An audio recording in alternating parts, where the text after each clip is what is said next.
Okay, wanted to showcase the Tandem shower BOONA. We did the system with the 2 shower heads.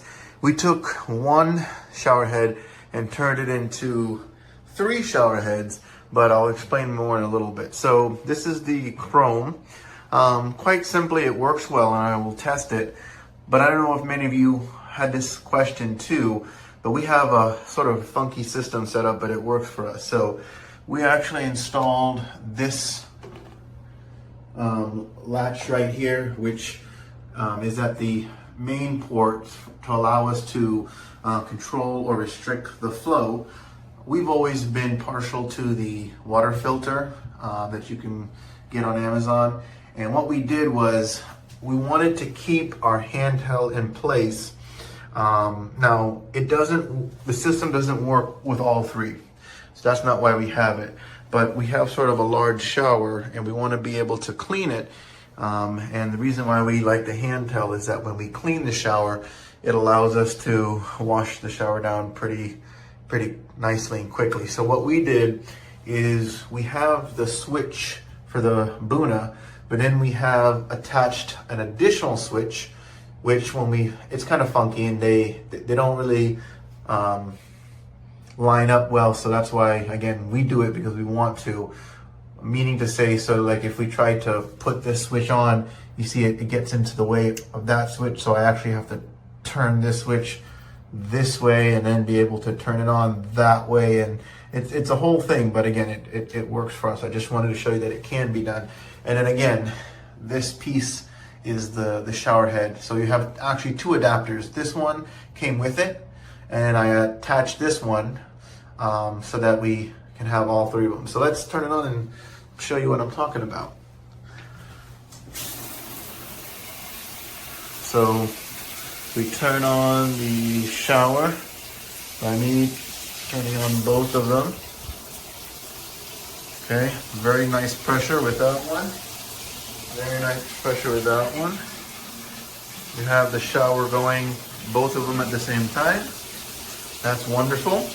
The pressure is really good.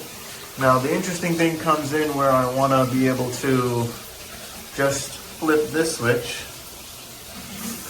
And when I do that, and let's just say, there we go. So by doing a little contraption, I'm able to put the handheld on. This is off, that is off, and then I can take my shower head and clean the shower as I want to. And again, if I were to put this, I actually can do 1 BOONA and the handheld if I wanted to. And then when I'm ready to put everything back, I just flip this switch, shut off that valve, and then I'm back to my regular BOONA. The nice thing with the BOONA is that I can put this one on, take that one off, or put this one on and take that one off too. When you put it in the middle, both of them come on. I just wanted to show everybody out there that, again, we kind of made our own little tweak to it, but it's mainly because we wanted, let me take the water off. 2 things. We wanted to keep the shower filter in place, and we wanted the handheld shower in order to clean it. It can be done.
Awesome. Genius.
Hell yeah, baby. Nothing leaks, but because of this design, the only place water leaks from is here. Water will shoot out from this thing. I don't know why this is part of the design, but because of that little thing, water shoots out here. Nowhere else except for this little cut.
Now do both.